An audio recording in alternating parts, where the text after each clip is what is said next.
सभी बच्चों को गुड मॉर्निंग।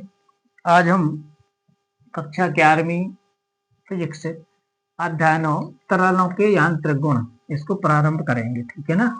तो सबसे पहले अपन देखें तरल क्या होते हैं।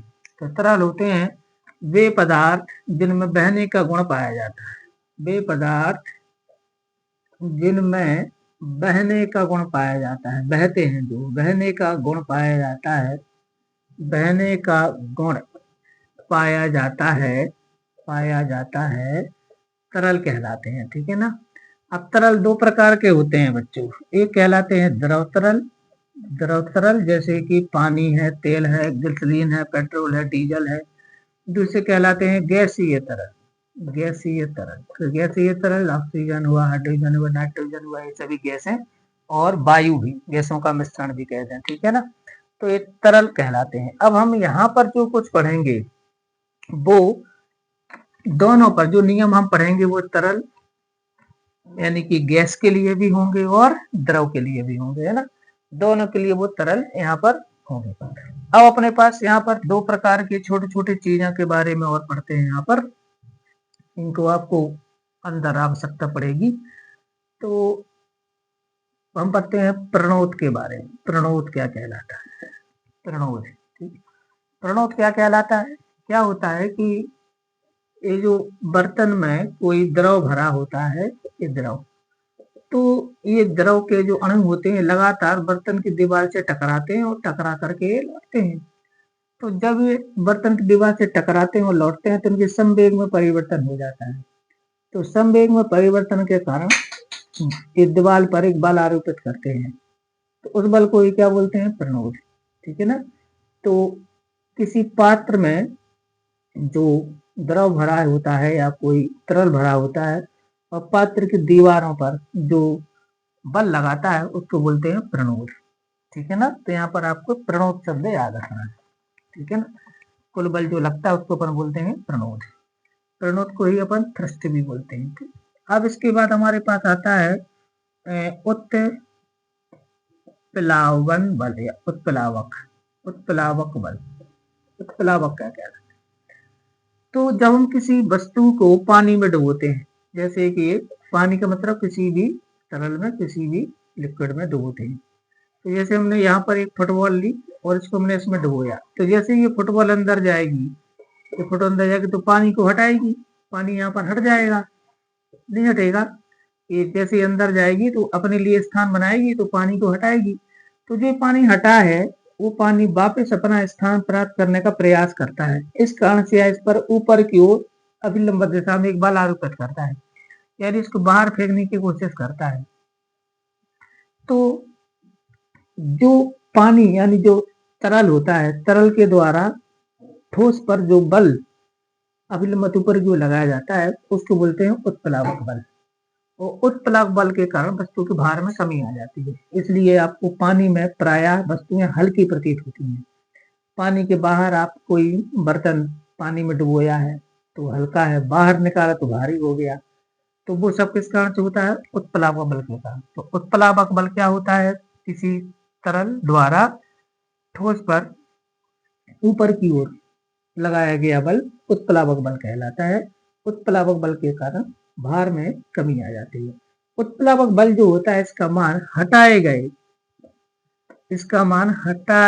गए द्रव के भार के बराबर होता है। द्रव के भार के बराबर होता है। ठीक है ना। ये बात आपको ध्यान रखनी है। कितना होता है उत्प्लावक बल का मान, बताओ कितना होता है।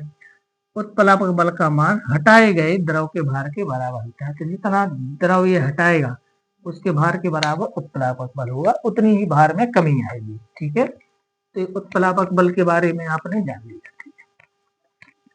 अब यहाँ पर आपको जानना है थोड़ा सा ससंजक बल के बारे में।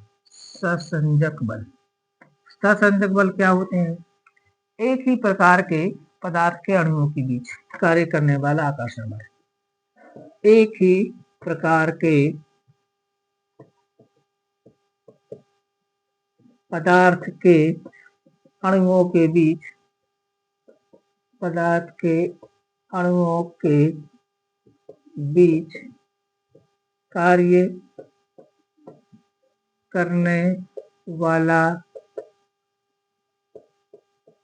आकर्षण बल, इसको बोलते हैं ससंजक बल। ठीक है ना। जैसे कि पानी के अणुओं के बीच, मोम के अणुओं के बीच, या कोई ठोस ले लें, पत्थर है एक, पत्थर के अणुओं के बीच। तो किसी भी पदार्थ के अणुओं के बीच जो आकर्षण बल काम करता है, लेकिन कैसा पदार्थ होगा, एक ही प्रकार का आकर्षण बल कहलाता है। ठीक है ना। इसका मान ठोसों में सबसे अधिक, द्रव में उससे कम, गैसों में उससे कम। ठीक है ना। ठोसों में सबसे अधिक होता है ससंजक बल ठोसों कणों के बीच, द्रव कणों के बीच ठोसों की तुलना में कम होता है, और गैसों कणों के बीच सबसे कम या शून्य होता है। ठीक है ना। तो ठोसों की सबसे अधिक होता है। अब आता है असंजक बल। असंजक बल कौन सा कहलाता है, तो विभिन्न प्रकार के पदार्थों के, विभिन्न प्रकार के पदार्थों के, विभिन्न प्रकार के पदार्थों के अणुओं के बीच, अणुओं के बीच कार्य करने वाला आकर्षण बल, ये भी आकर्षण ही होगा, आकर्षण बल, इसको बोलते हैं अपन असंजक बल। ठीक है ना। जैसे मान लीजिए पानी और कांच ले लें, पानी और कांच के अणुओं के बीच। ठीक है ना। जैसे कि यही है मार्कर की जो इंक है और बोर्ड है जिससे मैं लिख रहा हूं, इसके अणुओं के बीच काम कर रहा है। तो दो विभिन्न प्रकार के पदार्थों के अणुओं के बीच कार्य करने वाला आकर्षण बल असंजक बल कहलाता है। ठीक है ना। अब क्या होता है, यदि असंजक बल ससंजक बल से अधिक है तो वो द्रव ठोस में चिपक जाएगा। मैं ठोस और द्रव के बीच की बात करें, अगर असंजक बल ससंजक बल से अधिक है तो वो द्रव ठोस में चिपक जाएगा। जैसे अभी मैं बात करूं, मैं मार्कर से इस बोर्ड पर इसलिए लिख पा रहा हूं क्योंकि मार्कर की जो इंक है, इंक के अणुओं के बीच लगने वाला ससंजक बल बोर्ड और इंक के बीच लगने वाले ससंजक बल, असंजक बल से कमजोर है। इसलिए हम इस पर लिख पा रहे हैं, क्योंकि मतलब आकर्षण बल देखिए, इंक और बोर्ड के बीच का आकर्षण बल यानी असंजक बल ज्यादा है, तो इंक निकलकर बोर्ड पर चिपक रही है। ठीक है ना। तो ये इंक को क्या कर रहा है, आकर्षित कर रहा है, इंक अणु को खींच रहा है, तो इंक के अणु इस पर चिपकते जा रहे हैं। तो हम जैसे जैसा मार्कर चला रहे हैं वैसे वैसा इस पर अणु चिपकते जा रहे हैं, यानी कि ये लिखते जा रहा है इस पर। ठीक। तो यदि असंजक बल, तो अगर आपसे कोई पूछे कि हम बोर्ड पर लिख क्यों पाते हैं चौक से या मार्कर से, तो आपको आंसर देना है कि चौक के अणुओं के बीच लगने वाला, वो चौक और बोर्ड के अणुओं के बीच लगने वाला जो असंजक बल है वो चौक के अणुओं के बीच के ससंजक बल से ज्यादा है, इसलिए हम बोर्ड पर लिख पा रहे हैं। ठीक है ना। पानी कांच को भिगो देता है, यानी कि पानी कांच से चिपक गया। तो क्यों भिगो देता है, तो अपन आंसर देंगे कि पानी और कांच के अणुओं के बीच का असंजक बल अधिक होता है पानी के अणुओं के ससंजक बल से, इसलिए पानी क्या होता है, कांच पर चिपक जाता है। लेकिन पारा कांच को नहीं भिगोता। तो पारा नहीं भिगोता क्यों, तो बोलेंगे पारे के और कांच के अणुओं के बीच लगने वाला असंजक बल कमजोर होता है पारे के ससंजक बल से, इसलिए पारा कांच को नहीं भिगोता। तो ऐसे कई क्वेश्चन यहाँ पर बनेंगे, तो वो आपको याद रखने हैं और इनको थोड़ा थोड़ा आपको पढ़ लेना है। तो किसी चीज का उसको चिपकना, उस पर उसको भिगोना आदि आदि ससंजक और असंजक बलों पर ही निर्भर करता है। ठीक है ना। अब संतुलन में तरल क्या कहलाता है, संतुलन में तरल, ये कंसेप्ट आपको कभी लाइन एक पूछी जाए तो ध्यान रखना है। यदि किसी तरल पर कार्य करने वाले सभी बलों का परिणामी शून्य हो तो वो संतुलन में कहलाता है। ठीक है ना। यदि किसी तरल पर कार्य करने वाले सभी बलों का परिणामी शून्य हो तो वह संतुलन में कहलाता है। यदि कोई तरल संतुलन में है तो ध्यान रखना, यदि तरल संतुलन में है तो वह सदैव पात्र के पृष्ठ पर अभिलंबित बल आरोपित करता है। ठीक है ना। यदि तरल संतुलन में है, संतुलन में है तो वह पात्र की दीवारों पर, पात्र की दीवारों पर अभिलंबित बल, अभिलंबत बल आरोपित करता है, अभिलंबत बल आरोपित करता है, ये ध्यान रखना, ठीक है ना। यदि कोई तरल संतुलन में है तो पात्र की दीवार पर जो बल लगाएगा वो सारे के सारे बल कैसे होंगे, दीवार के अभिलंबत। यहाँ पर पात्र की, यहाँ पर जो पृष्ठ होता है या पात्र की दीवार है, जो या पात्र की दीवार कहते हैं या पृष्ठ कहते हैं, है ना, पृष्ठ पर अभिलंबत बल आरोपित करता है, ये ध्यान रखना है, ठीक है। अब हमें यहाँ पर पढ़ना है वो तरल दाब के बारे में, यानी कि दाब के बारे में, ठीक है, दाब क्या कहलाता है, ठीक है। तो अभी आपको मैंने बताया था कि जब किसी तरल को बर्तन में, किसी पात्र में भरते हैं तो उसकी दीवारों पर वो बल लगाता है, उसको बोलते हैं प्रणोद। तो एकांक क्षेत्रफल पर कार्य करने वाले प्रणोद को ही, एकांक क्षेत्रफल पर कार्य करने वाले प्रणोद को ही अपन दाब कहते हैं, ठीक है ना। तो साम्यावस्था में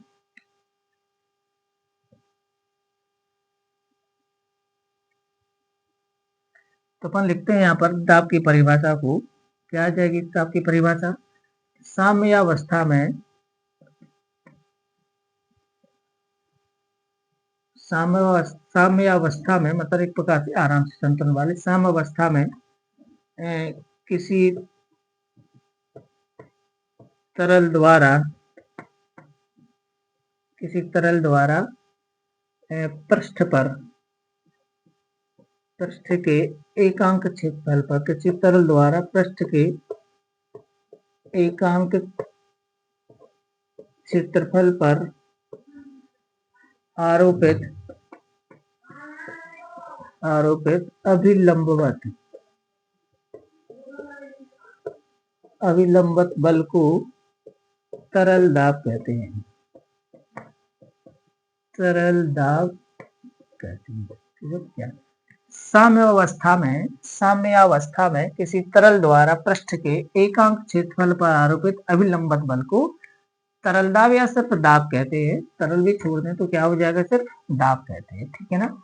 तो सूत्र रूप में हमारे पास आ जाएगा, सूत्र रूप में। अच्छा, यहाँ पर जो अभिलंबत बल है ना, अभिलंबत बल, इसी को प्रणोद भी कहते हैं, प्रणोद, ठीक है ना, इसी को प्रणोद बोलते हैं। तो सूत्र रूप में हमारे पास आ जाएगा, दाब बराबर होता है बल बटे क्षेत्रफल, बल बटा क्षेत्रफल, ठीक है ना। या P बराबर आ जाएगा F बटा A। आप कुल प्रणोद मान लीजिए F है तो P बराबर क्या होता है, F बटा A, ये दाब का सूत्र है। अब एक्चुअली में हम यहाँ पढ़ रहे हैं वो तरल के लिए, तो यहाँ तरल बोल दिया, नहीं तो जरूर नहीं है, मतलब एकांक क्षेत्रफल पर आरोपित बल को ही दाब कहते हैं, आप ऐसा नॉर्मल परिभाषा। यहाँ पर हम तरल पढ़ रहे हैं तो तरलों के दाब का अध्ययन कर रहे हैं, लेकिन तरल नहीं हो, हम ठोस का, ठोस पर दाब के अध्ययन करें तो परिभाषा क्या हो जाएगी, एकांक क्षेत्रफल पर आरोपित बल को ही दाब कहते हैं, ठीक। तो P बराबर F बटा F का मात्रक होता है न्यूटन, इसका होता है मीटर स्क्वायर, तो न्यूटन प्रति मीटर स्क्वायर इसका ऐसा ही मात्रक होता है, इसको हम पास्कल लिखते हैं, पास्कल। तो दाब का ऐसा ही मात्रक होता है न्यूटन प्रति मीटर स्क्वायर या पास्कल। वैज्ञानिक ब्लेज पास्कल के सम्मान में इसका मात्रक होता है पास्कल। तो पास्कल किसको बोलते हैं, न्यूटन पर मीटर स्क्वायर को ही पास्कल बोलते हैं। तो दाब का ऐसा ही मात्रक क्या होता है, पास्कल होता है। तो परिभाषा याद रखना है। अब यहाँ से F बराबर क्या आ जाएगा, P इंटू ए। तो ये बल बराबर होता है दाब गुणित क्षेत्रफल, तो ये बल या प्रणोद का सूत्र है, तो प्रणोद बराबर होता है दाब गुणित क्षेत्रफल, ठीक है ना, ये ध्यान रखना है। तो ये दाब, आपको बल का नया सूत्र मिला, बल बराबर दाब गुणित क्षेत्रफल, ठीक है ना। तो आप सभी लोग इसको समझ गए होंगे कि क्या होता है। अच्छा, इसका सीरियस मात्रा क्या हो जाएगा, सीरियस मात्रा, तो इसका सीरियस मात्रा क्या था, डाइन, आपको याद होगा, इसका सीरियस मात्रा था हमारा डाइन, डाइन, और इसका सीरियस मात्रा था सेंटीमीटर, तो डाइन पर सेंटीमीटर स्क्वायर इसका सीरियस मात्रा हो जाएगा आपका, ठीक है ना। सीरियस मात्रा क्या होगा, डाइन पर सेंटीमीटर स्क्वायर। अब इसका विमीय सूत्र और यहीं पे निकाल देते हैं, विमीय सूत्र। विमीय सूत्र क्या होगा, दाब बराबर है वो हमारे पास बल बटे क्षेत्रफल, बल का होता है mL टू द पावर -2, बल बराबर द्रव्यमान गुणोत्तर और क्षेत्रफल का होता है L स्क्वायर, तो मिलाकर हो गया mL to the power -1 T to the power -2, ये हो गया इसका विमीय सूत्र, ध्यान रखना है ना। तो दाब का विमीय सूत्र क्या होता है, mL to the power -1 T to the power -2, और ये ध्यान रखना ये अदिश राशि है। कैसी राशि है दाब? अदिश राशि है, ये ध्यान रखना है, ठीक है ना। तो हमारे पास दाब के बारे में सामान्य जानकारी पूरी हो गई, परिभाषा हो गई, सूत्र हो गया, मात्रक हो गया, ऐसा है मात्रक हो गया, बीमीय सूत्र हो गया और दाब अदिश राशि, ये ध्यान रखना है। तो दाब का मात्रक न्यूटन प्रति मीटर स्क्वायर या पास्कल या डायन प्रति सेंटीमीटर स्क्वायर। बीमीय सूत्र m l to the power -1 t to the power -2, ये बीमीय सूत्र हो गया। कौन सी राशि है? अदिश राशि, ठीक है ना। अब हमारे पास दाब के बारे में थोड़ा सा इसके मात्रकों का अध्ययन कर लेते हैं। दाब के मात्रक, थोड़े विभिन्न मात्रक यूज होते हैं, तो दाब के विभिन्न मात्रक ये अच्छी तरह से आपको याद कर लेने हैं। विभिन्न मात्रक और नोट भी कर लेने हैं रजिस्टर में। दाब के हमारे लिए कुछ अलग अलग प्रकार के मात्रक हमें प्राप्त होते हैं। तो पहले तो हमारे पास दाब का मात्रक क्या मिला हमारे लिए? पहला मिला हमारे लिए पास्कल। एक तो मिला हमारे लिए पास्कल,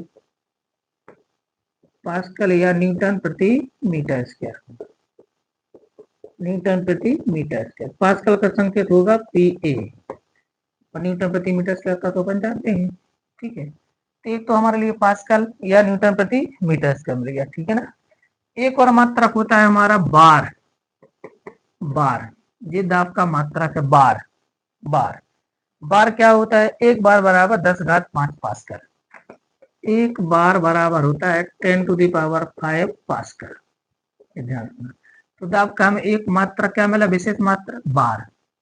3 बार, 4 बार, 5 बार, इस टाइप से बार लिखा है। तो दाब का मात्रक क्या होता है? बार। एक होता है हमारा मिली बार। बार का छोटा क्या हो गया?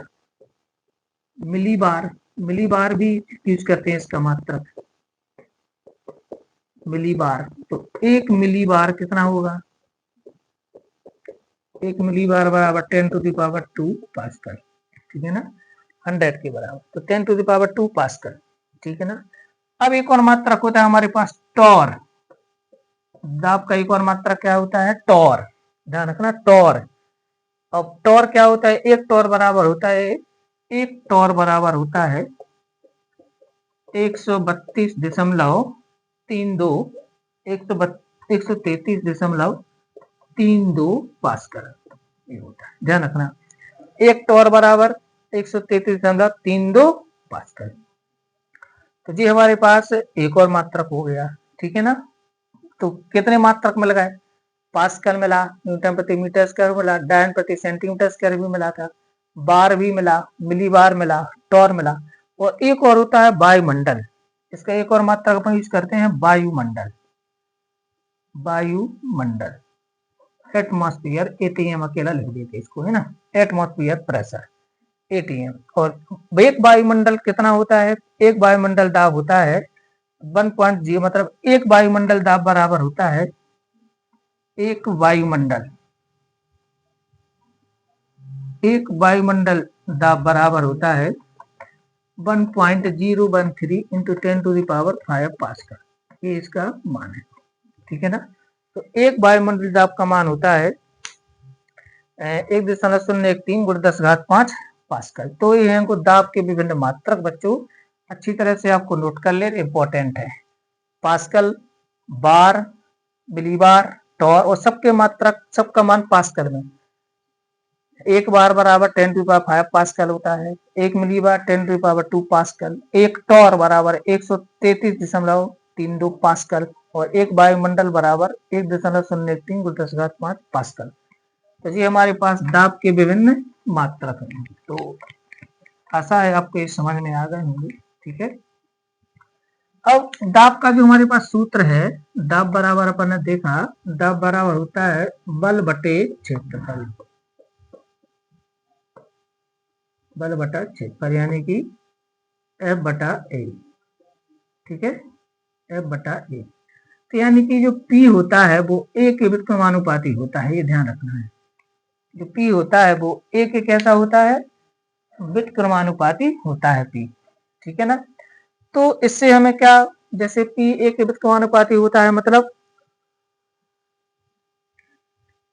इसका मतलब हुआ कि A अगर अधिक है तो P कम होगा, और अगर A कम है तो P अधिक होगा। तो क्षेत्रफल जो होता है वो दाब के व्युत्क्रमानुपाती होता है। देखो, तो अगर क्षेत्रफल ज्यादा है तो प्रेशर कम होगा और क्षेत्रफल कम है तो प्रेशर ज्यादा होगा। इसलिए जो नुकीली चीजें होती हैं वो दीवार में या स्किन में आसानी से घुस जाती हैं। क्यों? अगर आप समान बल लगा करके एक भौंथरी सुई और एक नुकीली सुई को स्किन में चुभो समान बल से, तो नुकीली सुई स्किन में घुस जाएगी। क्यों घुस जाएगी? क्योंकि एरिया कम है। अनुप्रस्थ काट, इसको बोलते हैं अनुप्रस्थ काट का क्षेत्रफल, ये एरिया ये वाला कम होगा, नुकीला है तो ये कम होगा, तो ये ज्यादा हो जाएगा प्रेशर। तो ध्यान रखना है कि एरिया अगर ज्यादा हो तो प्रेशर कम होगा, एरिया कम है तो प्रेशर ज्यादा होगा। ठीक है ना? तो एक उससे संभाल लेते हैं। जैसे मान लीजिए मैंने एक 4 चित्र मैंने यहाँ पर बनाए। अब बताओ कौन ज्यादा बल लगा रहा है, किसका प्रेशर ज्यादा है। जैसे मैं यहाँ पर एक दीवार जमीन पर एक 4 चीजें रखी हैं, बताओ किसका प्रेशर ज्यादा है, इसका इसका इसका इसका। जैसे ए हो गया, बी हो गया, सी हो गया, डी हो गया, दोनों सभी समान बल लगा रहे हैं। ठीक है ना? तो इसका प्रेशर सबसे ज्यादा होगा, दाब। क्यों? क्योंकि इसका सरा नुकीला है ना। तो सबसे ज्यादा दाब ये लगा रहा है फर्श पर, इससे कम दाब ये लगा रहा है, इसका एरिया ज्यादा है। इससे कम दाब ये लगा रहा है, इसका एरिया और ज्यादा है। इस सबसे कम दाब ये लगा रहा है। ठीक है ना? तो जो प्रेशर दाब होता है वो अनुप्रस्थ काट के क्षेत्रफल के व्युत्क्रमानुपाती होता है। तो एरिया ज्यादा है तो प्रेशर कम होगा, एरिया कम है तो प्रेशर ज्यादा होगा। ठीक है ना? तो ये नुकीली फुकीली चीजें आराम से घुल जाती। अब हमारे पास आता है वो इसके बाद दाब और प्रतिबल में अंतर। दाब और प्रतिबल में अंतर, ये इंपॉर्टेंट प्रश्न है। हालांकि पिछली मैं भी आपको बता चुका हूं। दाब में और प्रतिबल में अंतर इंपॉर्टेंट प्रश्न है। ठीक है, सभी बच्चे इसको तैयार कर लेंगे। ठीक है, तो सबसे पहले तो अपन इसकी परिभाषा लिख लेते हैं। सबसे पहले क्या लिखेंगे? परिभाषा। एकांक क्षेत्रफल पर आरोपित अभिलंबित बल को अपन दाब कहते हैं। एकांक क्षेत्रफल जो बल काम करता है उसको अपन क्या कहते हैं? दाब कहते हैं। ठीक है ना? तो यहाँ बोले एकांक क्षेत्रफल पर, एकांक क्षेत्रफल पर कार्य करने वाले बल को दाब कहते हैं। दाब कहते हैं। इसका मान सभी जगह एक समान होता है। इसका मान सभी बिंदुओं पर कैसा होगा? एक समान होगा। एक समान होता है। यहाँ पर क्या करेंगे? एकांक क्षेत्रफल पर, एकांक क्षेत्रफल पर कार्य करने वाले, यही आएगा, कार्य करने वाले बल को प्रतिबल कहते हैं। बात वही आ गई, प्रतिबल कहते हैं। इसका मान सभी बिंदुओं पर एक समान नहीं होगा। सभी बिंदुओं पर एक समान नहीं होगा। सभी स्थानों पर बिंदुओं पर एक समान नहीं होता। एक समान नहीं होता है ना? दूसरा एक अदिश राशि है। दाब कौन सी राशि है बच्चों? अदिश राशि है। और इसमें क्या लिख देना? यह एक सदिश राशि है। ठीक है ना? प्रतिबल कौन सी राशि है? सदिश राशि है। ठीक है ना? अब दाब के बारे में हमारे पास एक और आ जाता है, यह आयतन में परिवर्तन करता है। यह आयतन में परिवर्तन करता है। यह आयतन के साथ आकृति में परिवर्तन करता है। आकृति में परिवर्तन करता है। ठीक है ना? नंबर 4 हमारे पास आ जाएगा इसमें कि दाब के कारण आरोपित बल सतह के प्रत्येक बिंदु पर लंबवत होते हैं। दाब के कारण आरोपित बल प्रत्येक बिंदु पर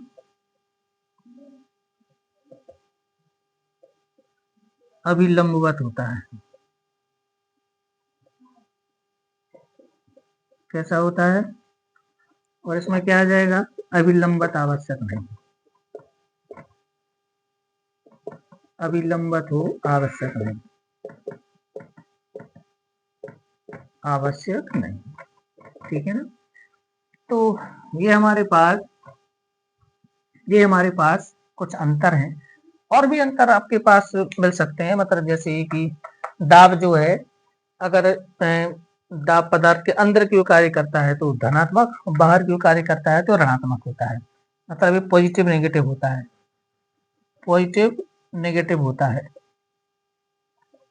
और ये हमेशा पॉजिटिव होता है। कैसा होता है? पॉजिटिव होता है। तो ये हमारा धनात्मक दाब जो है धनात्मक या ऋणात्मक हो सकता है, ठीक है ना। और ये जो है ना कैसा होता है? सदैव धनात्मक होता है। ध्यान रखना है, दाब का मान धनात्मक या ऋणात्मक हो सकता है, लेकिन इसका मान हमेशा कैसा होता है? धनात्मक होता है। तो ये हमारे पास अंतर है किसमें? दाब में और प्रतिबल, ठीक है। तो आप लोगों को ये समझ में आ गया होगा, ये परीक्षा के लिए काफी इंपॉर्टेंट है। अब अपन पढ़ने वाले हैं घनत्व के बारे में। घनत्व है डेंसिटी, घनत्व। तो घनत्व की परिभाषा आती है किसी पदार्थ के एकांक आयतन के द्रव्यमान को, किसी पदार्थ के एकांक आयतन के द्रव्यमान को उसका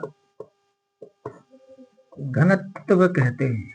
घनत्व, डेंसिटी, घनत्व कहते हैं, इसी को डेंसिटी कहते हैं, ठीक है ना। तो मास ऑफ इनर बॉडी, तो किसी पदार्थ के एकांक आयतन के द्रव्यमान को उसका घनत्व कहते हैं। सूत्र होता है घनत्व बराबर होता है द्रव्यमान बटे आयतन। घनत्व बराबर सूत्र होता है क्या बच्चों? द्रव्यमान बटे आयतन, ये घनत्व का सूत्र है। अब घनत्व को प्राय हम रो, इसको रो पढ़ेंगे, रो या डी लिख देते हैं। द्रव्यमान का एम हो गया, इसका भी हो गया, तो रो बराबर एम बटे डी हो गया, ठीक है ना। तो क्या मिली हमारे लिए परिभाषा? क्या मिली परिभाषा? परिभाषा मिली किसी पदार्थ के एकांक आयतन के द्रव्यमान को उसका घनत्व कहते हैं। घनत्व बराबर हमारे पास होता है द्रव्यमान बटे आयतन। अब मात्रक, इसका मात्रक होता है किलोग्राम, इसका होता है मीटर घन। इसके ऐसा ही मात्रक होता है किलोग्राम प्रति घन मीटर, या इसको ऐसा लिख देते हैं किलोग्राम प्रति घन मीटर। इसका ऐसा ही मात्रक हो गया। विमीय सूत्र, चलो इसका हो गया एम, इसका हो गया एल घन, तो मिलाकर हो गया M L to the power -3 T to the power 0। ये इसका विमीय सूत्र हो गया, ठीक। क्या होता है घनत्व का विमीय सूत्र बताइए? तो घनत्व का विमीय सूत्र होता है M L to the power -3 T to the power 0। घनत्व का आयतन होता है, सॉरी, घनत्व का सूत्र होता है पी रो बराबर एम बटा वी। इसका ऐसा ही मात्रक होता है किलोग्राम प्रति घन मीटर। सीजीएस मात्रक ग्राम प्रति सेंटीमीटर घन, इसको ग्राम लिख दो ना, इसको सेंटीमीटर घन, तो ग्राम प्रति सेंटीमीटर घन सीजीएस मात्रक। ये हमारा हो गया ऐसा ही मात्रक, सीजीएस मात्रक होगा ग्राम प्रति सेंटीमीटर घन, ये सीजीएस मात्रक हो गया, ठीक है ना। और ये अदिश राशि है, ये भी ध्यान रखना। कौन सी राशि है? अदिश राशि, ठीक है ना। तो ये स्केलर क्वांटिटी है, घनत्व स्केलर क्वांटिटी है, अदिश राशि है। तो क्या मिला हमें परिभाषा? घनत्व की मात्रक, विमीय सूत्र और कौन सी राशि है, ठीक। अब मैं कुछ घनत्व के एग्जाम्पल आपको लिख रहा हूं। क्या होता है बच्चों?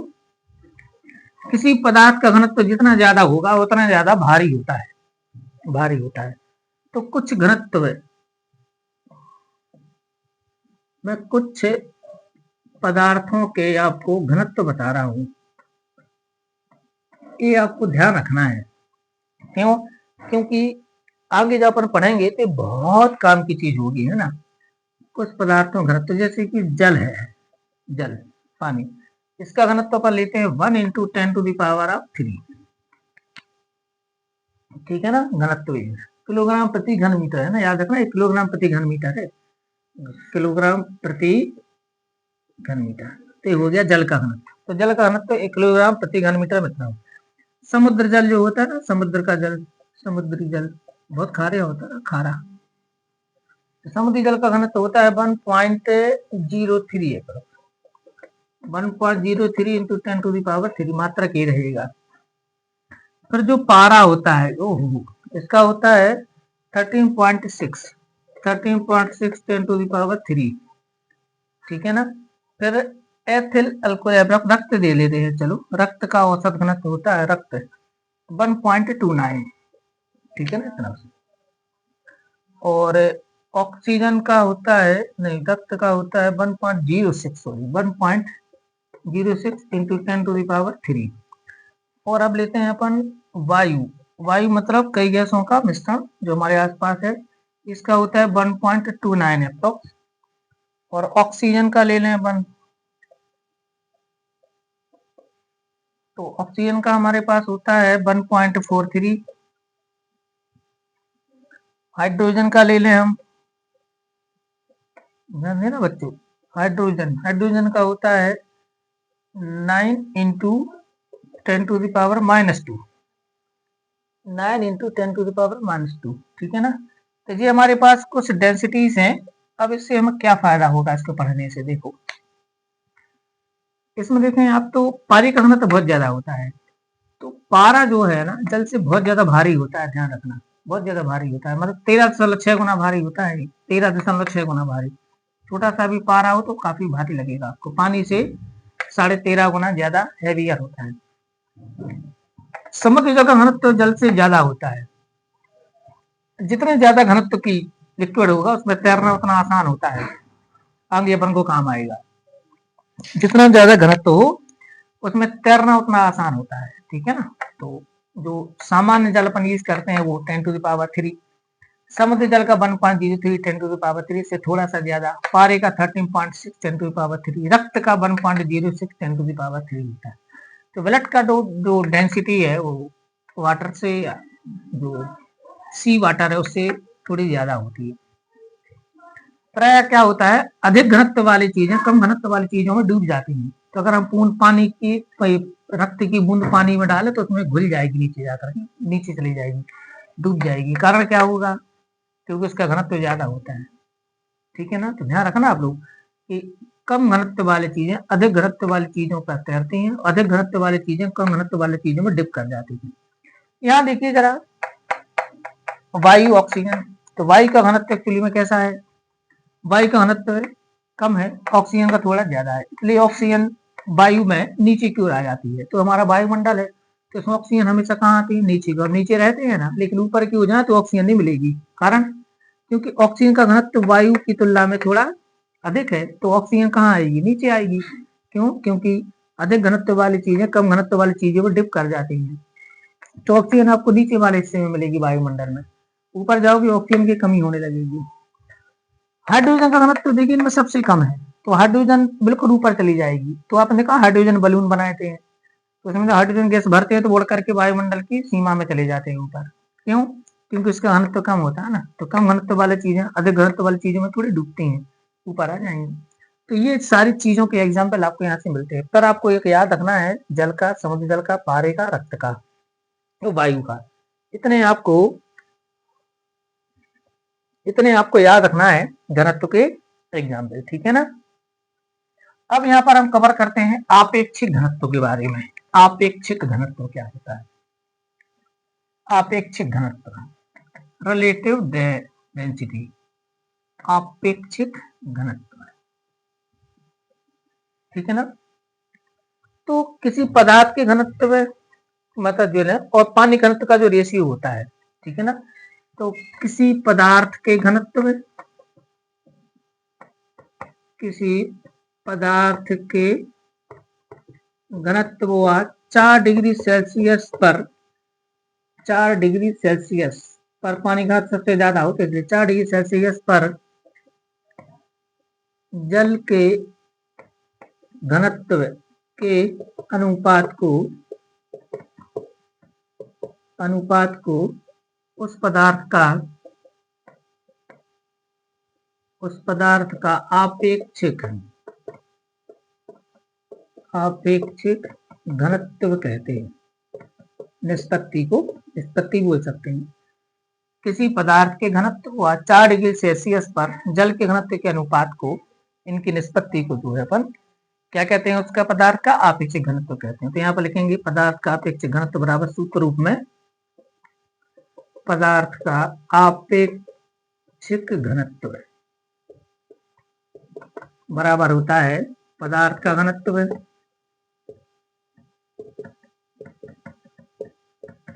घनत्व बटे 4 डिग्री सेल्सियस पर जल का घनत्व। ठीक है ना। ये तो 4 डिग्री सेल्सियस पर क्यों लेना है, याद रखना 4 डिग्री सेल्सियस पर पानी का घनत्व सबसे अधिक होता है। याद रखना आप लोग, परीक्षा में पूछा जाता है। तो किस टेम्परेचर पर पानी का घनत्व सबसे अधिक होता है? 4 डिग्री सेल्सियस पर पानी का घनत्व सबसे अधिक होता है। ये ध्यान रखना है, ये हम आगे जल की विलक्षणता पढ़ेंगे, वहां में काम आएगा। तो पदार्थ का आपेक्षिक घनत्व बराबर पदार्थ का घनत्व बटे 4 डिग्री सेल्सियस पर जल का घनत्व। ठीक है ना। तो ये कहलाता है आपेक्षिक घनत्व। इसका कोई मात्रक नहीं होता। ठीक है ना। ये मात्रकहीन, कोई मात्रक नहीं होता। तो मात्रकहीन